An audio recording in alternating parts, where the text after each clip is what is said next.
speaking of healthcare, here's a candidate with a good healthcare approach up in Michigan, Abdul El Sayed, which who everyone should support. What can I do to help you all in Congress when you all do get there to make sure that healthcare is affordable for the people in the state of Michigan? I'm going to say two things. Number one, there is an incredible state-level Medicare for All analog called MyCare. So sign on to MyCare. You can talk to Representative Carrie Reingans, who's been leading the fight. It's a great piece of policy. I highly recommend being a partner in passing that. The second is persuasion. I think one of the frustrations that all of us have with the Democratic Party at this point is that they've kind of given up on persuading for anything. They run a poll and they say, where are people right now?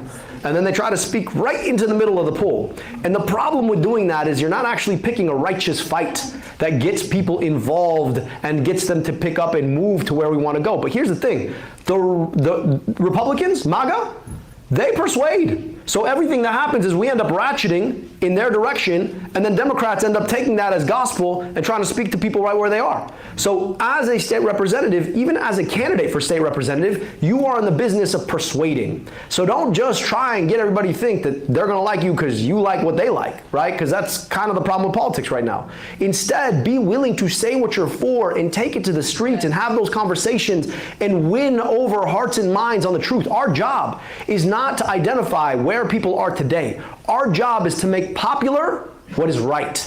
That's the work of politics. So I hope you don't give up on that. Good stuff. Michigan, you'll have the opportunity to vote for him for senator. Michigan Democrats can make a very good choice.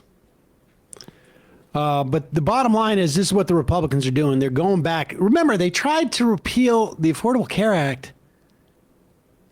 How many votes did they have? Google this for me. I think it was 58 votes in the House to repeal the Affordable Care Act. The last time they did it, John McCain voted it down in the Senate. And if you go to www.itdoesnotexist.com, you will find the Republican health care plan.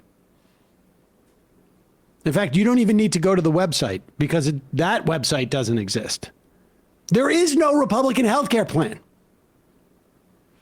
Never in all my the Obamacare push in 2008 was probably the first time I started following politics on a daily basis with like the RSS feed and stuff like that, and it was all about the ACA and pre-existing conditions. And Republicans have never, in my entire conscious political life, had a healthcare plan, except this is like vague gesture towards savings accounts. Honestly, the closest thing to a healthcare plan that Republicans adopted was written by the Heritage Foundation, adopted by Mitt Romney in one form in Massachusetts, and then adopted by Barack Obama, and it turned out to be the Affordable Care Act. Yeah. They voted to repeal, deauthorize, or otherwise amend the Affordable Care Act more than 70 times between 2010 and 2017. Or I should say 2018, late 2017.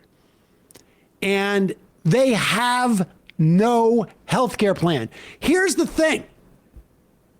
Democrats don't really have much more of a health care plan either, because we are right at the precipice where there's only one more obvious plan.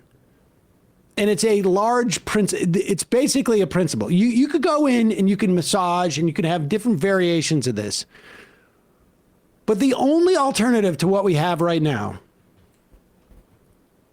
is a single payer healthcare plan. You can argue about the contours of that. You can argue as to whether private insurance should exist anymore or not. How do you obligate doctors to actually opt into this public healthcare insurance if private insurance still exists? There are different ways in which you can massage this. But at the end of the day, there's really only one other type of like large scale reform that you can do, and that is to have the government pay for health insurance. We already do it for almost 1/3 of the population. Between Medicare and Medicaid and chips, the government already basically pays for the health insurance of 1/3 of our country. Hey folks, don't forget to hit the subscribe button and check out our daily show. We do it every day at 12 p.m. Eastern for about 2.5 hours. We even take phone calls. You should check that out.